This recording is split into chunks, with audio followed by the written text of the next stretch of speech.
सर्वप्रथम तो मैं सत्ता पक्ष के एक साथी विधायक जिन्होंने 2 दिन पहले एक लिंग भेदी कुछ शब्दों का प्रयोग किया था, उस पर घोर आपत्ति दर्ज कराना चाहूंगी और साथ ही सभापति महोदय, मैं आपसे निवेदन करना चाहूंगी कि उनके जो भी शब्द कहे गए हैं उन्हें कार्रवाई से एक्सपंज किया जाए।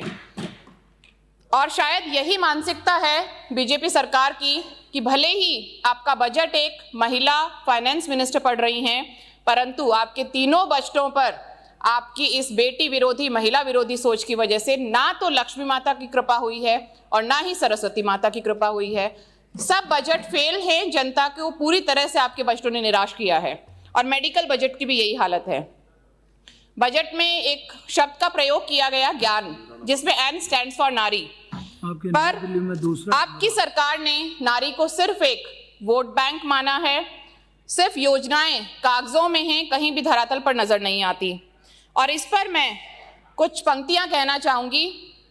बेटी को जो आंके तराजू में कमतर मानकर, बेटी को जो आंके तराजू में कमतर मानकर उस शासन की नीयत पर प्रश्न उठाना सरेआम होकर, बेटी अगर झुके तो सत्ता को शर्म आनी चाहिए, बेटी अगर झुके तो सत्ता को शर्म आनी चाहिए, जो भेद करे संतानों में वो सरकार बदलनी चाहिए।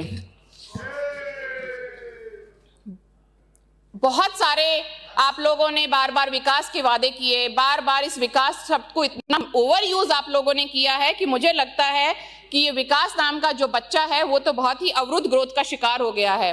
और आपकी ये जो महिला विरोधी मानसिकता है, मेरा सुझाव है कि आप उसको बदलें और इस विकास का नाम, क्योंकि नामकरण में, नाम बदलने में आप लोग बहुत माहिर हैं, तो इस विकास का नाम एक बच्ची के नाम पर रख दें, उन्नति रख दें, प्रगति रख दें, तो क्या पता आपका भी भला हो और जनता का भी कुछ भला हो जाए। बजट में आपने उल्लेखित किया कि जीएसडीपी 21 लाख करोड़ की, और उसमें हेल्थ सेक्टर को आपने 27,770 करोड़ रुपए का बजट आवंटित किया, जो जीएसडीपी का 1.3% है। केंद्र सरकार ने 2017 में नेशनल हेल्थ पॉलिसी ड्राफ्ट की थी और उसमें कमिट किया था कि 2025 तक स्वास्थ्य पर जो बजट दिया जाएगा वो जीडीपी का 2.5% होगा। 2025 भी आ गई है और हेल्थ पर जो खर्च किया जा रहा है वो सिर्फ 1.6% है जीडीपी का, both state and centre combined. तो ये छलावा, आप यही छलावा 2047 के नाम पर भी जनता के साथ कर रहे हैं। डबल इंजन की सरकार है, जनता जान चुकी है कि फेल हो चुकी है डबल इंजन की सरकार, और जनता को अब वापस उसी कांग्रेस के इंजन की याद आ रही है जिसने कोविड में इस राजस्थान को बखूबी संभाला और जिस कांग्रेस ने आजादी दिलाने से लेकर एक बहुत ही गरीब स्थिति से इस देश को लाकर 21वीं सदी में प्रवेश कराया, डिजिटल एजुकेशन हेल्थ क्रांति लाई, तो उसी कांग्रेस सरकार की जनता को फिर से याद आने लगी है। बात मैं करूं मुख्यमंत्री निशुल्क दवा योजना की, ये हमारी कांग्रेस सरकार की एक बहुत ही महत्वाकांक्षी और कल्याणकारी योजना थी। हमारी सरकार द्वारा आमजन के लिए शुरू किया गया यह एक मास्टर स्ट्रोक था, पर अब इस पर्ची सरकार की बेकदरी ने इस योजना को भी मृत प्राय कर दिया है। एमएनडीवाई में लगभग 1820 तरह की मेडिसिन हैं जिनकी सप्लाई का जो रिस्पॉन्सिबिलिटी है वो आरएमएससीएल की है। पर मैं आज आपके माध्यम से मंत्री महोदय से जानना चाहूंगी कि आज आरएमएससीएल द्वारा इनमें से कितने प्रकार की दवाइयां हैं जिनकी आपूर्ति राज्य भर में की जा रही है और कितने तरह की दवाइयों की सप्लाई आरएमएससीएल द्वारा रेट कॉन्ट्रैक्ट नहीं हो पाने की वजह से उसकी आपूर्ति बाधित है। जिनका रेट कॉन्ट्रैक्ट नहीं किया गया है उसकी सप्लाई का तरीका भी इस सदन को मंत्री महोदय जरूर बताएं। दवाओं की खरीद, पूर्व में जब दवाओं की खरीद कांग्रेस शासन में आरएमएससीएल द्वारा की गई, तब केंद्रीय स्तर पर क्रय ना करने के उपरांत आज ये सरकार स्थानीय स्तर पर मेडिकल कॉलेज, पीएमओ, सीएमएचओ और सीएचसी स्तर पर इनकी आवश्यकता होने पर खरीद कर रही है। तो आप इस सदन को अवगत कराएं कि इससे कितना अतिरिक्त भार योजना पर पड़ रहा है, क्योंकि सभी को ज्ञात है कि आरएमएससीएल एक बड़ा भ्रष्टाचार का अड्डा बन चुका है। और बहुत ही दर्द के साथ उल्लेखनीय है कि योजना की मूल भावना, MNDY योजना की जो मूल भावना थी कि आम जन को जेब से पैसा ना खर्च करना पड़े, उस व्यक्ति को भी, अंतिम पंक्ति में खड़े व्यक्ति को भी इलाज मिले और दवाइयाँ मुहैया हों, तो इस मूल भावना के उल्टा लोगों को जेब से दवाई खरीदनी पड़ रही है, या फिर उन्हें जो कम सुरक्षित अल्टरनेटिव्स हैं वो डॉक्टरों को सरकारी सिस्टम में देने पड़ रहे हैं।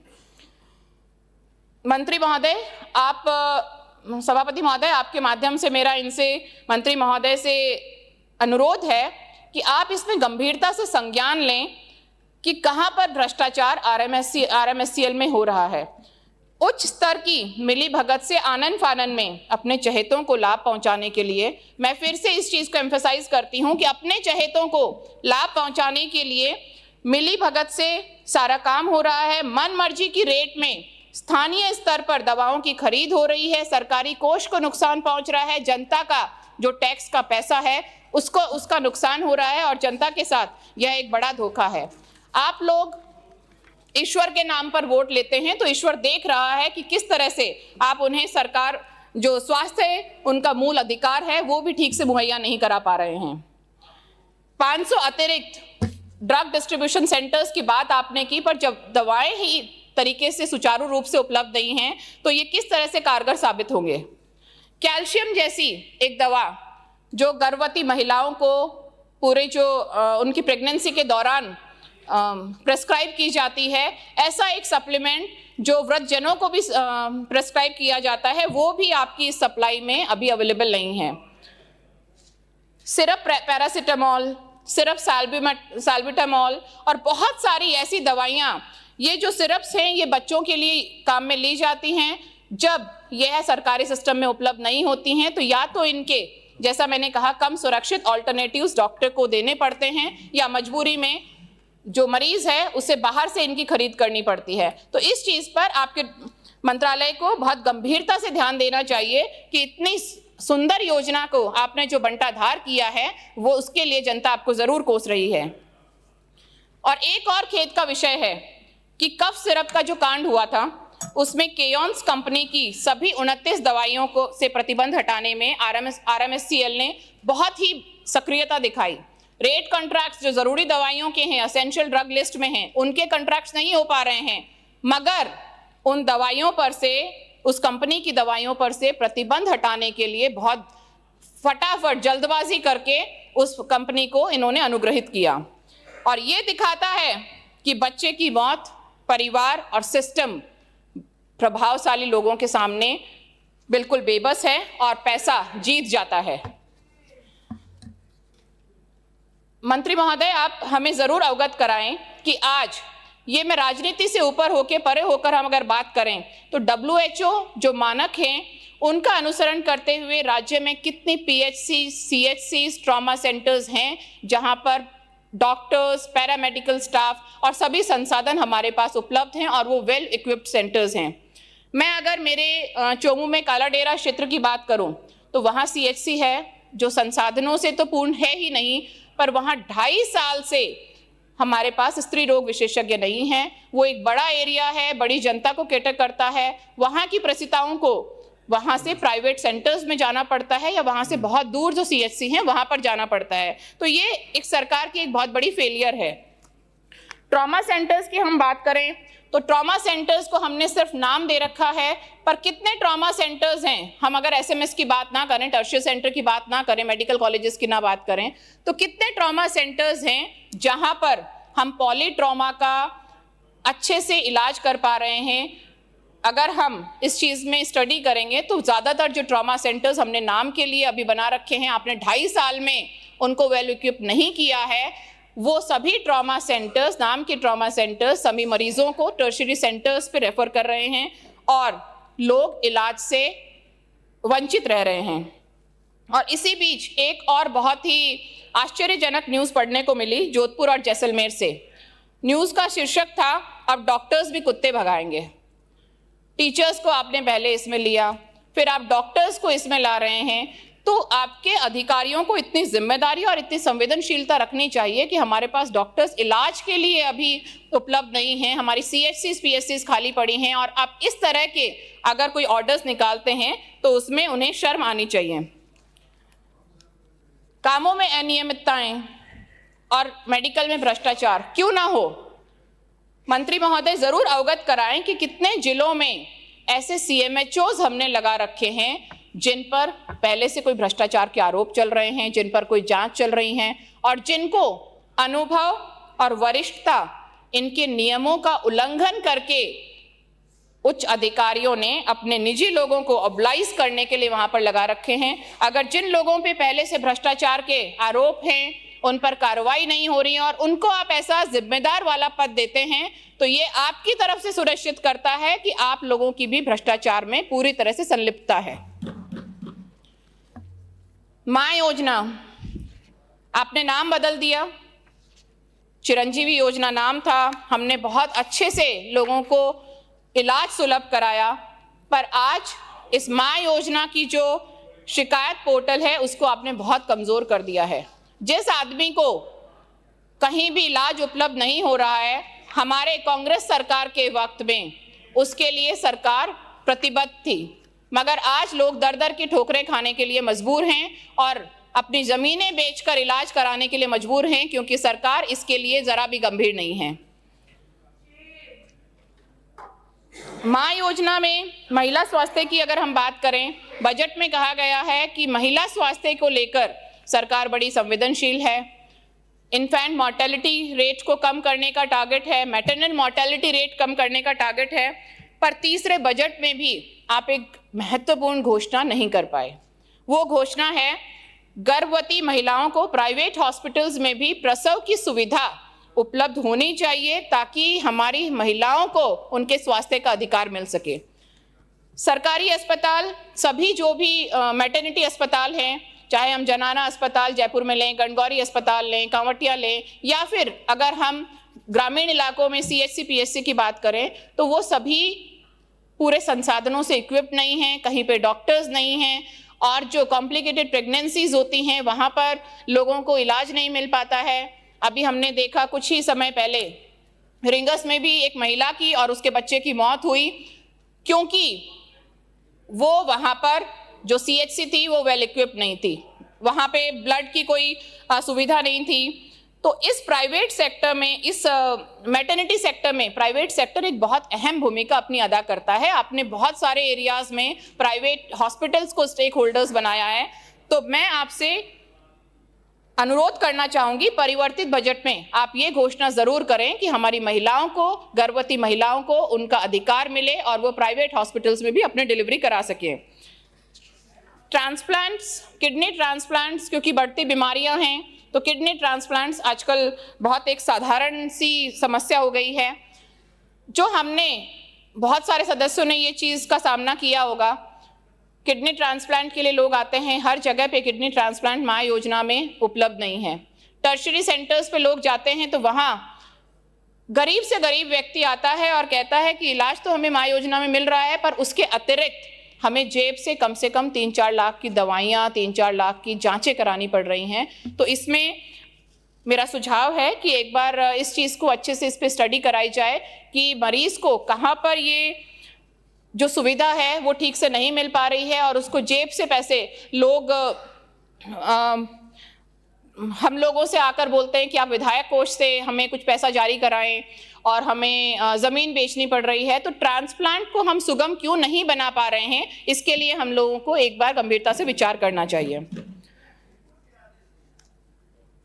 एक मुद्दा जो महिलाओं का ही है, मेंस्ट्रुअल हाइजीन को प्रमोट करने के लिए हमारी कांग्रेस सरकार ने इंदिरा गांधी जी की जयंती पर 19 नवंबर 2021 को उड़ान शक्ति योजना शुरू की थी और नेशनल फैमिली हेल्थ सर्वे 4 का 2015-16 का सर्वे का रिपोर्ट है, जिसके अनुसार सिर्फ 47.9% महिलाएं हैं वो सैनिटरी नैपकिन्स इस्तेमाल कर पाती हैं।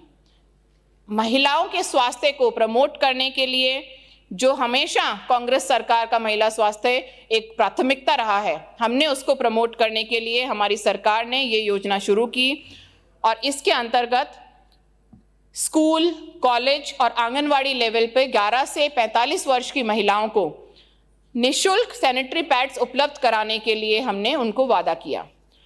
और बहुत ही शर्म की बात है कि फिर से RMSCL इसमें एंट्री करता है और टेंडर प्रक्रियाओं की जो मैस के कारण या उनके कोई पर्सनल कुछ हितों को देखते हुए या शायद आपकी सरकार की नीयत नहीं है उसको देखते हुए आपने जो सैनिटरी पैड्स की आपूर्ति है उसको सुचारू नहीं रखा। और इस उड़ान योजना पर हम 2 साल से बार बार बहुत सारे सदस्य इस चीज़ के लिए बोल चुके हैं, पर सरकार अपना रुख बिल्कुल भी स्पष्ट नहीं कर पाई है।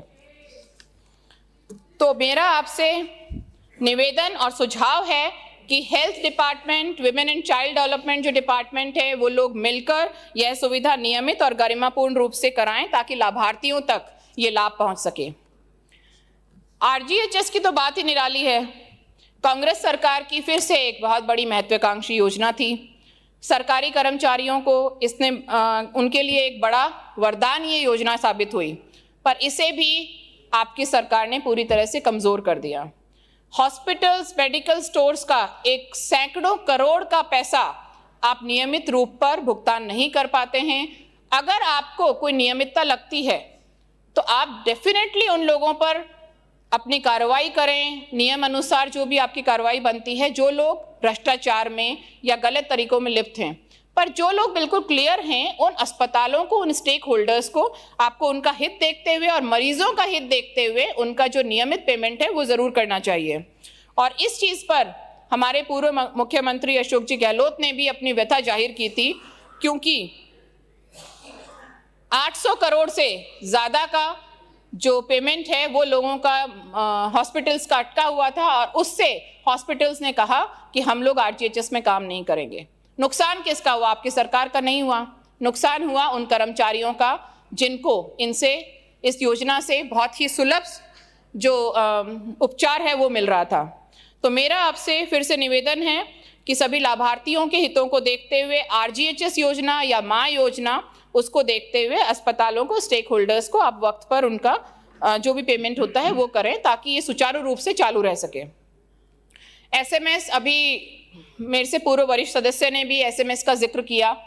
SMS हमारे देश के सबसे बड़े अस्पतालों में आता है और खेद का विषय है कि जो MRI सेंटर है, इतने सालों से SMS अस्पताल चल रहा है, पर कोई भी शायद इस पर विचार करने को तैयार नहीं है कि वहाँ पर जो MRI सेंटर है वो भी प्राइवेट कंपनी द्वारा संचालित है।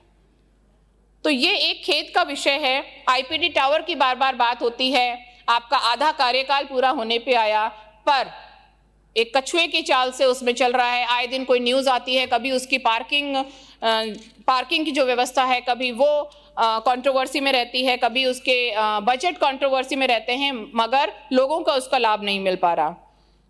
JK लोन के लिए आपने 500 करोड़ के टावर की घोषणा की और कुछ नई पीडियाट्रिक न्यूरोलॉजी जैसी ब्रांचेस की भी घोषणा की, तो ये अप्रिशिएबल है, पर निवेदन है कि और घोषणाओं की तरह ये सिर्फ कागजों बना रहे हैं और इनका क्रियान्वयन जल्दी किया जाए। बजट में कहा गया कि पंचायत स्तर पर आप आरोग्य शिविर आयोजित कराएंगे, नॉन कम्युनिकेबल डिजीजेस को देखते हुए, मैटरनल एंड चाइल्ड हेल्थ को देखते हुए और मेंटल हेल्थ को देखते हुए आपने उस पर फोकस करने की बात कही। अच्छी बात है अगर ये हो पाए तो, पर मैं पिछली बजट घोषणा की एक और आपकी घोषणा की बात करूंगी, जिसमें मुख्यमंत्री आयुष्मान आदर्श ग्राम पंचायत का एक बड़ा सा शगुफा आप लोगों ने छोड़ा था, जो अभी भी हवा में ही है। ना पंचायती राज को इसके बारे में मालूम कि ये योजना क्या है, ना स्वास्थ्य विभाग को इसके लिए कोई नॉलेज है, इसमें क्या इंडिकेटर्स हैं, कौन इसे मॉनिटर करेगा, कौन इसे देखेगा, इसके लिए किसी को कुछ नहीं पता। वो पिछले घोषणा, आपकी जो बजट घोषणा है उसका भाग थी और अभी भी सिर्फ वो कागजों में है। आपकी सरकार सिर्फ घोषणा करती है, प्रचार करती है और फिर भूल जाती है कि पिछले बजट में क्या था। तो आप इसका क्रियान्वयन अगर कर पाएँ तो अच्छी बात होगी। और मंत्री महोदय से मेरा निवेदन रहेगा कि इस योजना में पिछले साल से अब तक क्या प्रगति हुई उससे ज़रूर आप सदन को अवगत कराएं।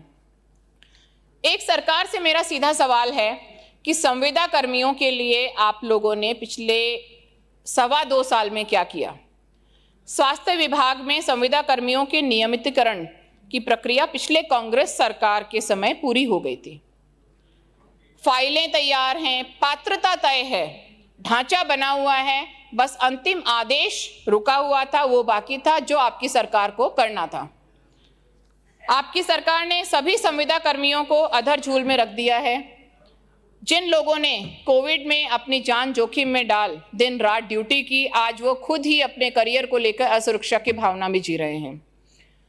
तो आप जरूर ये अपना रुख स्पष्ट करें कि आप संविदा कर्मियों का शोषण जारी रखेंगे या उन्हें अधिकार देने का भी आपके कोई मंशा है। रेगुलराइजेशन तो बात की बात है, आप तो उनके रूटीन जो मानदेय अभिवृद्धि है आप लोगों ने तो उसे भी रोक रखा है, जिसका नियम है कि सालाना 5% अभिवृद्धि होनी चाहिए। मैं आपका सदन का यहाँ पर ध्यान आकर्षित एक और मुद्दे पर करना चाहूंगी कि NRHM भर्ती को लेकर 18 साल से कोर्ट में केस चल रहा था। हाई कोर्ट में 2500 अभ्यर्थियों की नियुक्ति का जो केस लंबित था, उसमें डबल बेंच द्वारा सितंबर 2025 में आदेश दिया गया कि इन लोगों को नियुक्तियां दी जाए, मगर सरकार की इस तरफ कोई भी ध्यान नहीं है और ये लोग कंटेम्प्ट ऑफ कोर्ट में के लिए कोर्ट में जाने को तैयार हैं। मगर सरकार जो भर्तियों की बात करती है कि हमने इतनी भर्ती दी, उतनी भर्ती दी, कोर्ट के आदेश के बावजूद आप 2500 नर्सिंग कर्मचारियों को भर्ती नहीं दे पा रहे हैं। बहुत समय से चिकित्सा विभाग से जुड़े हुए सभी जो डॉक्टर्स हैं वो अपने पृथक मेडिकल कैडर की बहुत लंबे टाइम से डिमांड रख रहे हैं, पर मुझे खेद है कि आपकी सरकार का इस पर कोई भी ध्यान नहीं है। आपके बजट को बहुत सुंदर सुंदर शब्दों से सजाया गया, तो आपने बहुत सारे अवार्ड्स भी इसमें घोषित किए हैं। तो एक अवार्ड उन अधिकारियों के लिए भी होना चाहिए जिन्होंने इतने सुंदर शब्दों से आपके बजट को सजाया, जैसे राज सुरक्षा, राज ममता, CM राइज, पर क्रियान्वयन करने की इन लोगों की कोई भी हमें मंशा नहीं लगती। तो एक अवार्ड तो कम से कम इन्हें देकर आप प्रोत्साहित जरूर करें। बजट में मानसिक स्वास्थ्य की बात की गई, राज ममता, पर कितना बजट आपने मानसिक स्वास्थ्य के इस फील्ड को दिया है, यहाँ पर इस बजट कितना बजट आवंटित किया गया है, इस पर कोई भी तरह की आपने बात नहीं की। राजमेश की हम बात करें, मेडिकल एजुकेशन पे हम आए, तो ये हम लोगों के लिए एक बहुत ही व्यथा का विषय है कि आज हम ऐसे डॉक्टर्स बना रहे हैं जो बिना फैकल्टीज के कॉलेज से निकल जाते हैं, पास आउट कर जाते हैं, और वो जब फील्ड में आते हैं तो हमें किस तरह का उपचार मिलेगा। अराजकता होने वाली है आने वाले समय में चिकित्सा के क्षेत्र में, क्योंकि अब तक जो लोग बहुत अपने गर्व से कहते थे कि हम डॉक्टर हैं और लोग अपने बच्चों को डॉक्टर बनाना चाहते थे, वही लोग अब अच्छा डॉक्टर ढूंढने के लिए दर दर भटकेंगे। संसाधनों की कमी से हमारे जो कॉलेजेस हैं वो जूझ रहे हैं। YouTube के माध्यम से मेडिकल की पढ़ाई हो रही है। और धौलपुर का एक मुझे किस्सा सुनने में आया, धौलपुर मेडिकल कॉलेज का, कि एक बैच फार्मा की बिना कोई फैकल्टी हुए उस साल को पास कर लेता है, पर पूरे टाइम में फार्मा की कोई फैकल्टी नहीं आती है। DNB, MCH और DM सीट्स ये बढ़ाने पर आपने विचार किया, पर कम से कम जो पोस्ट ग्रेजुएशन की जो है MBBS की, उनकी फैकल्टीज तो आप उपलब्ध कराएं। 2.25 साल में कहीं कुछ भी हमें धरातल पर नजर ही नहीं आता है मेडिकल एजुकेशन को लेकर। रिम्स बिल को पारित करते हैं, पर रिम्स की पिछले 1 साल में, पिछले बजट से लेके अब तक, जब से रिम्स बिल पारित हुआ है उसके बाद से अब तक कहीं कोई प्रक्रिया में हमें स्पीड नजर नहीं आती। फॉरेन मेडिकल ग्रेजुएट्स फर्जी सर्टिफिकेट्स मिल रहे हैं, RMC से फर्जी MBBS की डिग्रीज दी जा रही हैं। तो हम किस तरीके की मेडिकल सुविधाएं लोगों को उपलब्ध करा पाएंगे, ये हम लोगों के लिए, सभी के लिए, सभी पार्टियों के लिए एक सोचनीय विषय है। नोबल प्रोफेशन है, जिंदगियां बचाने का डॉक्टर्स पे एक बहुत बड़ा भार रहता है। डॉक्टर्स जिन्हें धरती का भगवान कहा जाता है, डॉक्टर खुद कहते हैं कि भगवान मत मानो, पर आज हम फर्जी लोगों को डिग्रियां देकर, सर्टिफिकेट्स बांटकर, उस पर कोई भी अंकुश ना लगा पाकर हम सभी लोग, हमारी सब लोगों की राजनीति यहाँ पर फेल होगी। ईएसआई मेडिकल कॉलेजेस में भी एमबीबीएस के जो इंटर्न के छात्र हैं वो लोग अपने स्टाइपेंड को बढ़ाने के लिए लगातार मांग कर रहे हैं। मैं चोमू की भी कुछ डिमांड्स मैंने बताया। कालाडेरा में हमारे पास गायनेकोलॉजिस्ट नहीं हैं और एसडीएच में हमारे पास बहुत सारी बुनियादी सुविधाएं नहीं हैं जो हमने कट मोशन में भी आपको मंत्री महोदय को दी हैं।